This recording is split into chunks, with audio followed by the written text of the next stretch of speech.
Here we go. Here we go. We're back for another one. Chop It Up TV. Turn just a little bit more so you can see your face. See? Yeah, with my girl. What's your name again? A little bit. Huh? Got a little bit. A little bit, man. We out here in beautiful Hollywood, Florida. Chilling right now. I'm glad we got to get up and do this interview, you know. It's been a long time coming, man. You're a hard person to get in contact with, man. So, I'm glad we got to do this, man. I like to bring awareness, to the people out there. And, just let them know, man, what's going on in South Florida, man. And, I really want to get into your story, man. So let's first off, by starting on, how old are you? 21. 21 years old. You just turned 21, correct? September 11th. September 11th. God damn it. 2001? 2001. Nah. In the morning. That's crazy. So you were born the day that the Twin Towers fell. Ain't that about a bitch? I mean, you're supposed to be special. You're supposed to be doing something very special with your life. And you know what? Already have. I think you will. Exactly. I think you will. I think you will go on to do great things. Already have. Can you turn just a little bit more? I'm sorry. All right. Yeah, there we Got go. a flash in my face. Yeah, I apologize. So, all right, so let's start out with, where you from originally? Here in Hollywood. You from Hollywood? Mm-hmm. Okay. How was your childhood growing up? I have two sisters and a brother. I didn't talk to no people outside. It was just my family. Yeah. Of the West Park. By Carver Ridges. West Park, Carver Ridges. Hey, look, I know you speak low, right? But Yeah. just so the people can hear you, you just gotta speak a little bit louder. Yeah. Just a little louder if you can, all right? You don't gotta yell. You just speak a little louder, all right? So you from West Park, Carver Ridges? Carver Ranches. Ranches. Yeah. Oh, okay. And did you have both parents growing up? I had both my parents. They were married for 30 years. Wow. Nobody but each other. That's a beautiful thing. It's love and hate. Love and hate. Through thick and thin. A lot of thick. So how was your childhood? Explain it. Like, tell us about it. How,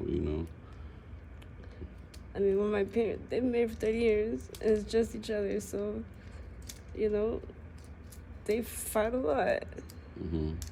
They're still together, but, it was a lot. My dad did drugs. He was a hard person. I'm a lot like my dad, and my mom is very timid, shy, calm, So we had a lot going on. I lived here for 10 years. And then we moved to Colorado for about a year. And that's when my parents split up. My mom came back with us because her family here. And then we were back down here. Colorado, that's different. That's odd. That's a big change of scenery, right? How was that? Cold. Yeah. That's when I was going into middle school. So that's a change already. Okay. So besides just the environment, besides no family, no friends, and everything was new. Everything was different. And it was just you and your mom and your siblings? And my dad in Colorado. Everybody was in Colorado. Oh, okay. But that's when it got worse. My dad worked at a marijuana factory. You worked where? I'm sorry, that car was Marijuana factory. Oh, really? Yeah. That's dope. Dope, exactly. That's when he started smoking more. He started getting into coke and dope again when he was out there. So he was getting worse. So after about a year, I told my mom, I was like, yo, I can't do it no more, I called my aunts. I was talking to them. See? And, so you didn't have any other family out there? Just your mom and dad? No, just them. Sister. Okay. But I didn't want to be there no more, so I told my aunts, come take me out of here. I gave my mom like an ultimatum. I told her, you know, get me out of here, take us out, or I'm gonna just take the kids and we're gonna go. So that's when my mom came. She got a plane ticket and we just left. Everything left at the house. Are you the oldest of your siblings? I'm the oldest girl. Okay, so you have an older brother. How many kids is it altogether? 4. She got the oldest, she had a son, and she got 3 girls. She had 5 miscarriages before. Wow. Strong woman, man. She crazy strong. She know everything. And I don't really talk to her too much anymore, but for some reason, the craziest thing is, on the days that are really bad, she'll send me a text. Like, she just knows. She just knows something's up, and it's so crazy. Wow, that's a mother's intuition, you know? Crazy. No, my family, they don't like my sisters and my brothers. I did a lot for them before, so when I came back down here, it was more about me. I let them do their own stuff, so when I was getting bad, they all stopped like fighting with me. They don't give me no chances. That, you know, I don't talk to my siblings, but my mom, she's still in there. She still believes in me a little bit. You know they should, man. So, what nationality are you? Cuban, Mexican, and Polish Korean. My mom is Mexican and Polish, and my dad is full Cuban.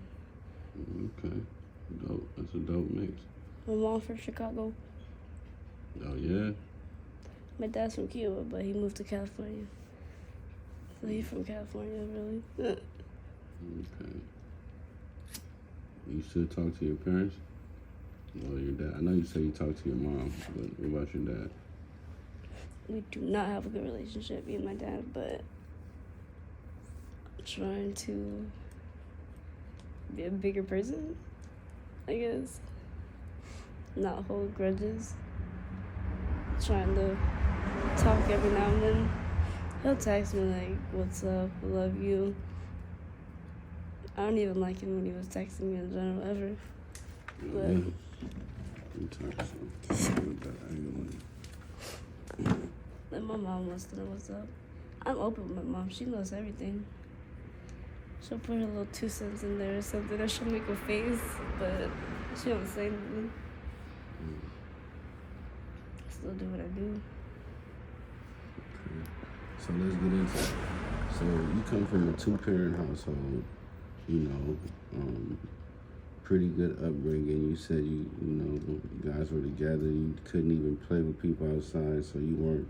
No, he was very Christian. They were Christian. Christian, very strict. Christian, yeah, he was very strict. I didn't even sleep over people's houses. Wow. So where did the turn come? How did you get into this lifestyle? I mean, it really was in Colorado. That's when it started. I was in middle school, and that's when my dad. They didn't really care about nothing after that, cause he already know he fucked up.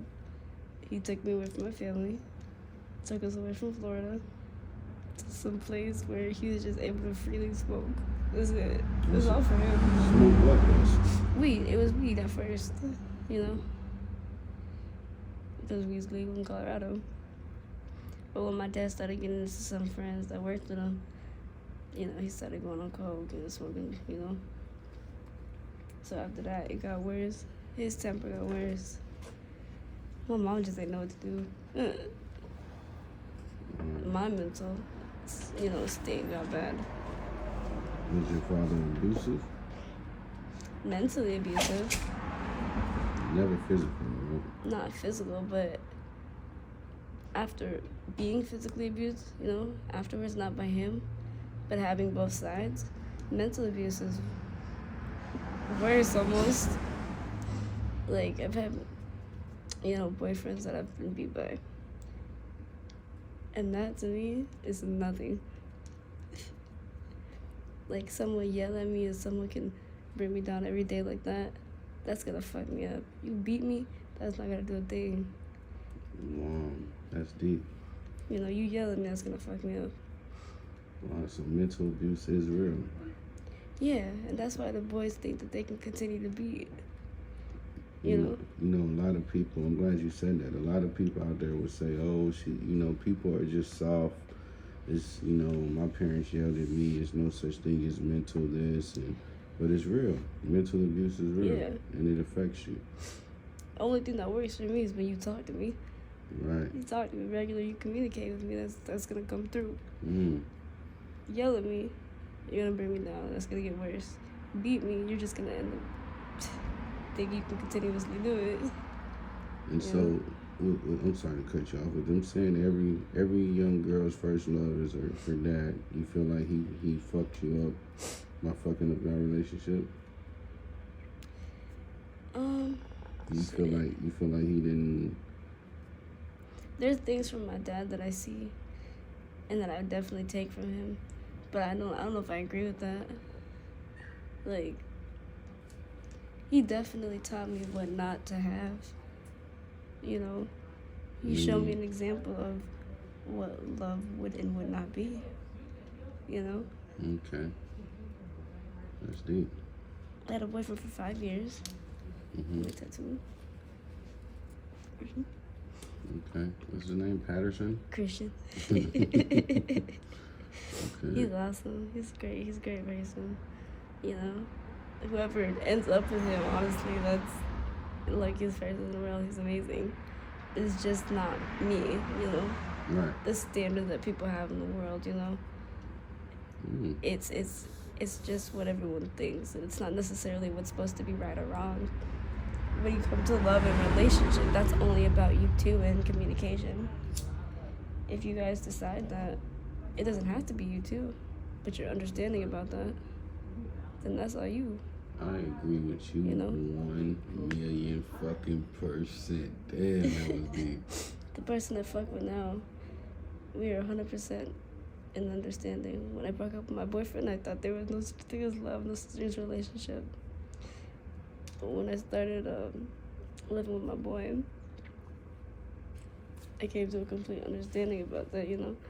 We live in America, and there's standards to everything. Right. But you look at a different place, they have completely different standards. You got that right. Yeah. So what makes having to graduate school or dating and then getting engaged and then getting married and then having a baby? Well, you gotta remember, America's rules were made by old foreign white slave owners, you know what I'm saying, back in the whatever hundreds, that they had no intentions of putting me or you into their rules and regulations. Yeah.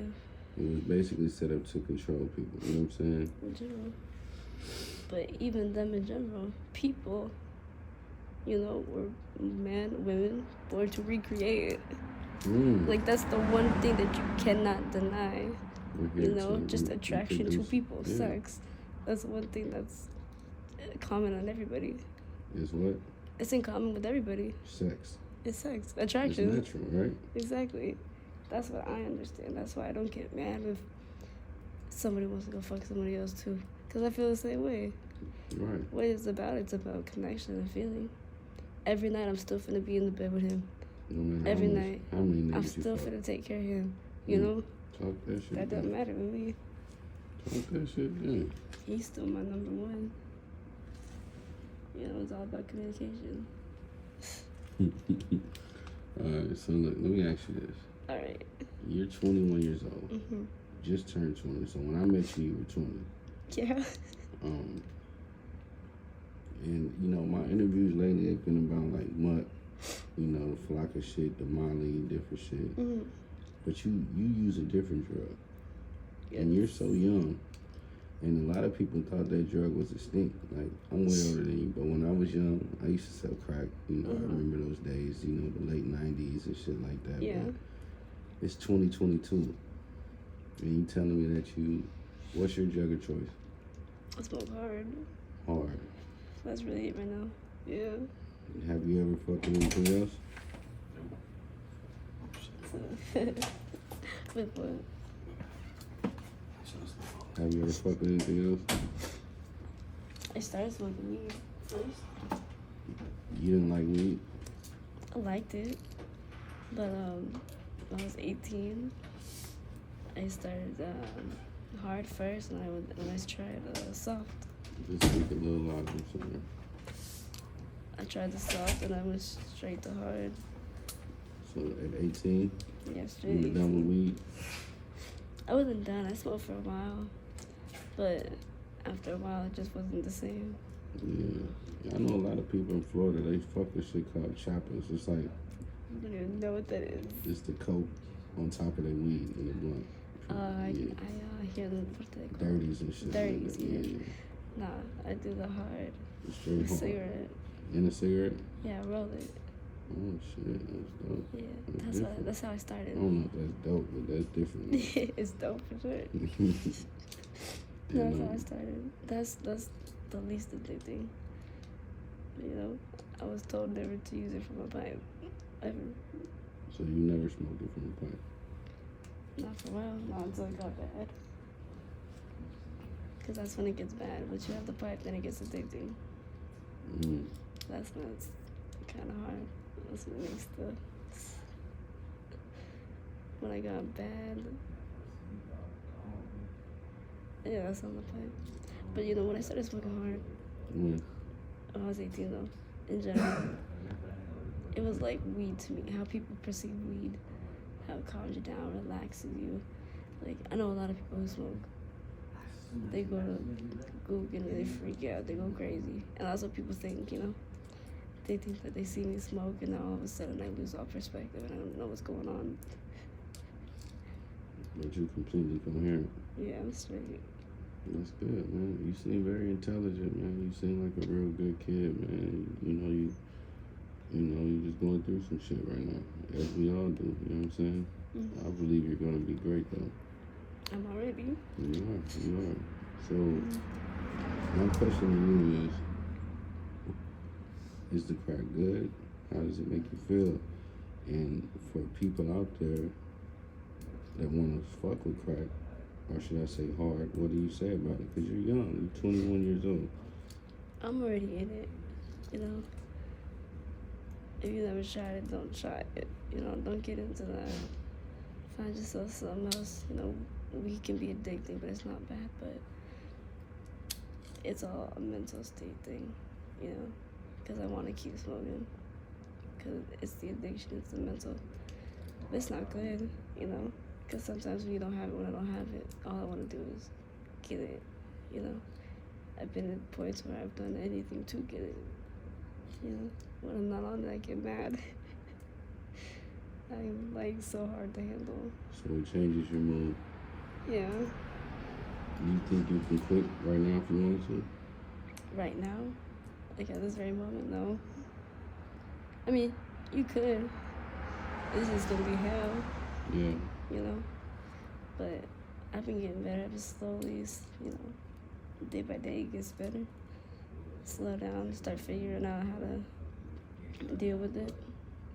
Having people around too is good. It helps. People who can deal with it. Man, I get bad, but if someone can deal with my bad, it makes it easier. You know, figure out ways to, you know, settle down, settle the points down, understand where I'm you know, at. When I'm mad, he'll throw a little snack at me. Calm me down for 2 seconds. Yeah, because when I'm off it, all I want to do is eat and sleep. You know?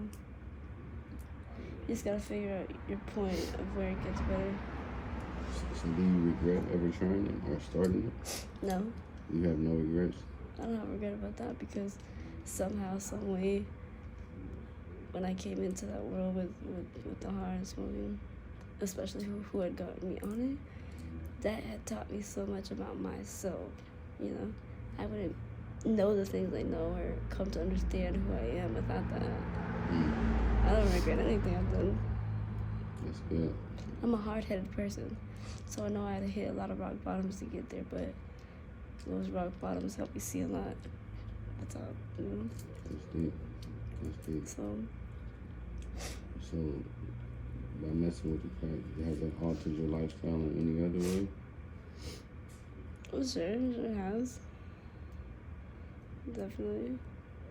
I mean, some situations that you probably never needed to be in, you know? but also put me in, into some good He situations. gave you some game, right?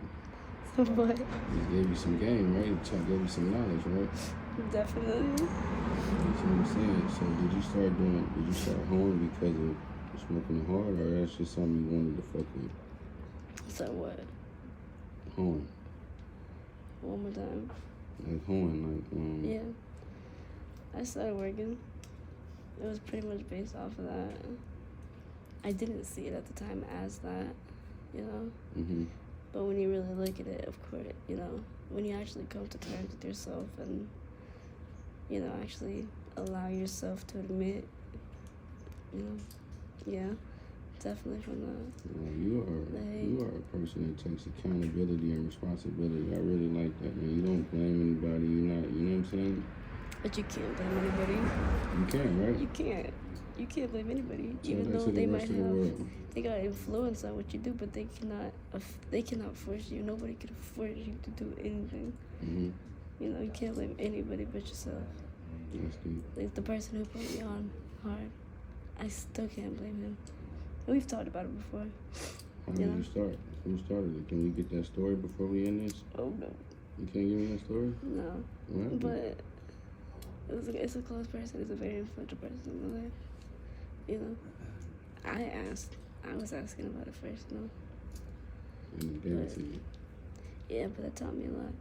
He's a person who has been smoking Can you for a speak long up time. a little bit? You just whispering shit. He's smoked for a long time, An older person. But but the reason why I was so curious was because he has handled everything in his life. He had a job, he had kids, he took care of his house. Nothing of that status quo stereotype. That stereotype that people smoke hard, can't do nothing. I didn't see that in him, so I was curious, Mm-hmm. He had his shit together. So being influenced by that and showing that, that helped me along the way a little bit. I know I lost myself sometimes, but that definitely picked me up. Showed me that you can do certain things. What is that saying? It's not about what you do, it's how you do it. Right. So what if us over here at this network, Chop It Up TV, offered to pay for you to go to rehab? Would you go? Rehab is interesting, I would say. Rehab don't work for me. I'm not interested at the moment. Not rehab. Why? Because that's not... You see, I'm not living for myself, really. Like, rehab is all about you, Mm-hmm. You get yourself better. When I'm in rehab, I'm not working towards, getting my life together with my family or working to get my house. Like, that's all. I gotta be... What's gonna help me is making money in a certain way that I can get to where I need to be, being outside and continuously doing those things that I need to do. Rehab don't work for everybody. I'm not saying it's not gonna work for you, but for me, I know where I stand. I've been in rehab a couple times. That just don't do nothing for me. That's pretty deep, man. I guess It's really deep. Well, I guess, man, we pretty much gonna wrap it up in a second, man. Any advice for the young people out there, people that's your age, people that's thinking about getting into this lifestyle, or, they might see you and think it's cool, or, you know what I'm saying, they might, they want to be like you, or, they're rebellion from their parents, because basically your whole thing started as rebellion from your dad, right? not rebellion, but seeing right from wrong and figuring out how to get, away from them. Because my whole childhood, I was, taking care of everybody, everything. Right. In a way, rebellion because he don't understand it. But so what does he think about right now? What does he think about his oldest daughter at the moment, and your lifestyle and what you're doing?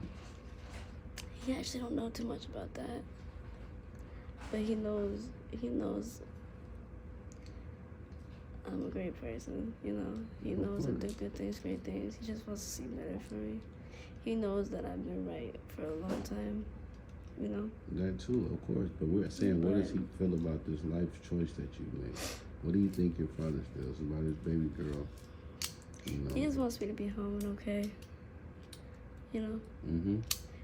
They don't know that I'm okay every day, but I'm always okay.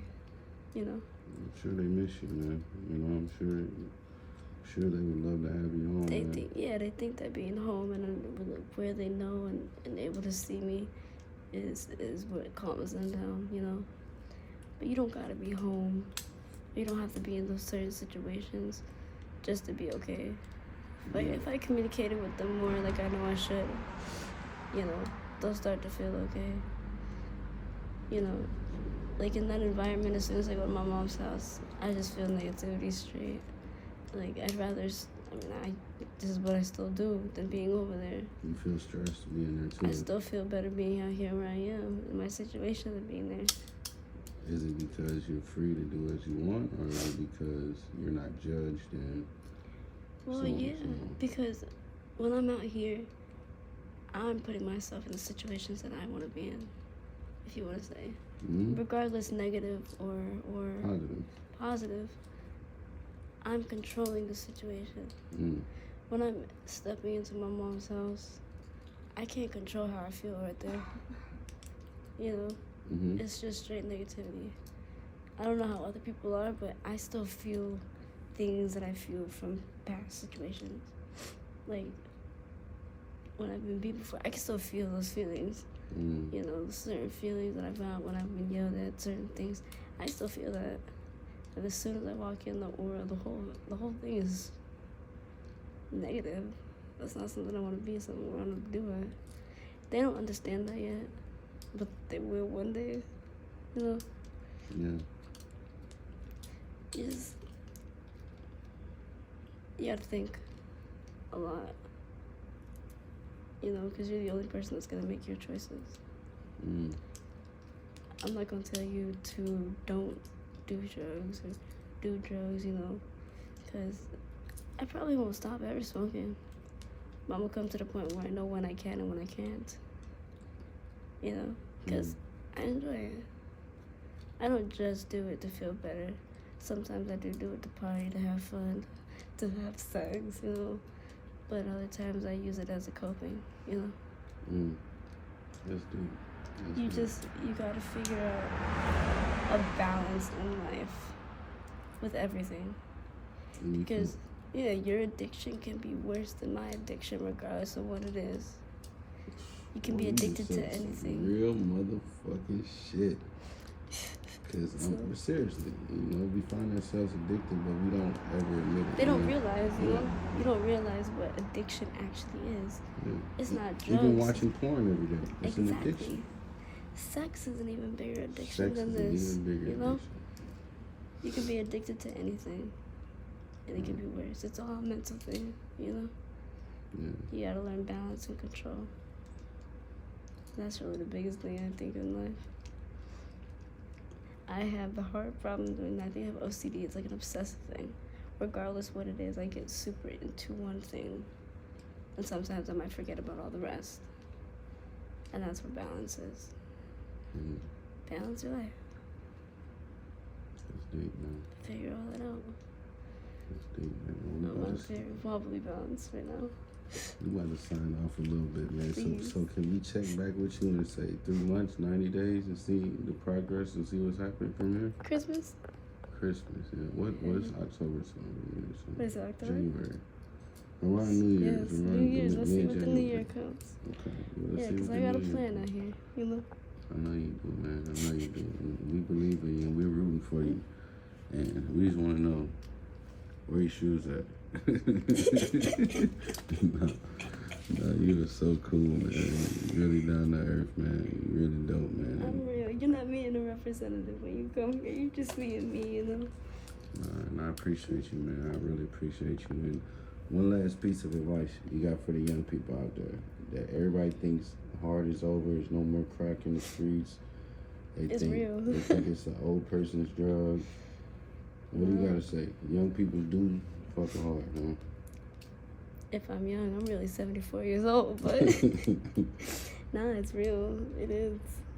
I met people, you know. I'm an example right here. It just takes one time. It really does. So it's out here. It's real for sure. I've been traveling too, and it's still out there. Still out there. And do you recommend it? Don't try it. Don't do it. You know, I've got one person ever that tried it for the first time with me, and you know I felt some type of way about it. You know. Do they still fuck with it to this day? I never talked to them again. Damn. But I've always felt some type of way. You know. Like I said, it just takes one time. Know what you're doing at least. You know. Yeah. If you're going to try it. Understand what it does and how it is. I was on opioids for a long time, and I didn't understand that effect. So, at least read into it. You know, understand what you're finna do before you do it. You know, because it's real. It's not just a drug. It's a lifestyle. I'm gonna tell you. Change your life. Change your life. Okay. Are your eyes just closed? Are you high, or are you just? Because you haven't looked at the camera one time. The whole fucking. You got a bright ass light in my face. Just so the people out there don't think you're blind or no shit like that. You just had your eyes closed. All right, little bit, man. We want to thank you, man. We love you, man. At Chop It Up TV, and we thank you, man. Anything you need from us, you reach out, and the offer's always on the table. Rehab, anything we can help with, we got you. Got you. All right, thank you. Thanks.